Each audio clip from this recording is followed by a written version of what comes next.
मां वठी आया ये खपाई तो केर वठंदो हमरा जो रकम घणी तन चे इकड़े जी 100 बे जी 50 बे जी 10 रुपया हुन जो मानू दे ट्रई मानू इन जी रकम अलग छुआ जी कम अलग तन चे कम केड़ा तन चे 100 वारे के जेतरो कम चवंदो चवण को वधिक करे इंदो 50 वारे के जेतरो चवंदो ओतरो कंदो 10 वारे के जरे कम चवंदो तो खबर पवंदी चई सही है हमरा उनको ट्रई मानू वरता घर वठी नोता कम वेरिन 100 वारे के यार जमीन में पानी लाया जेरे जमीन यो भरजी होंदो नि के ठाया हो जो वे तो वो जरे भी भराई बियो भी भराई बिन में पानी ठाए पे आयो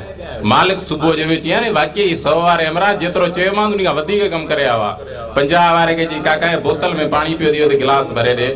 उन बोतल ही ढक्कू खोले टेबल ता गिलास भरे बाकी बोतल उते यूं ही ऊंधी फिटी कई वा तो पानी उन मा वहे पे तो मालिक जो काका इने त ढक्कू रे न जी काका तो तरगो जो पानी भरे दे इनी मानाई त 50 वारे के जेतरो कम चवंदो ओतरो कंदो 10 वारो कुंड बैठो 10 याने के जियाने बल्ब त बंद कर रखन में दोटे 10 यारे जो बस रिली बूथ के वेड़े सुमी पो ये समझ जण बल्ब विसियो बियर दिसी चीज बाहर मी दो से भलाइयो त दिसिया चीजें बाहर कुतो रपियो दो जे हथोनी दिसी जी आलो आ त मी वसे तो जो सुकोला त कोन वसंदो हुंदो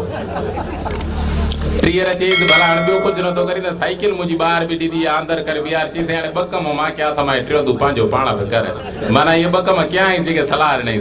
लतीफ साईं आखिरी में ता गा इजाजत लतीफ साईं चए तो उशान शाबाब सबन ला मुजी के राय आ लतीफ साईं के पढ़ो अजनी त ईरान में ब किताब मानन जे घरन में हुंदा है एक कुरान पाक बियो हाफिज शिराजी और रिसालो अजनी त भी ता ईरान में विंदा त फारसी जो किताब पढ़ना है वो हाफिज शिराजी और रिसालो हुंदा सबन सिंधी मानन के मुजी अपील है त कुरान पाक सा गड पांजे घर में लतीफ साईं जो रिसालो रखो सिंधिया समझाइंदो उत्साहिंदो सबन पासन का चेतो त वेजन सी वाई पिया गिरी न कया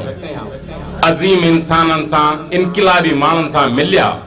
वेठा कचहरी क्यों चमण न वरतौन किरी माना रख चमण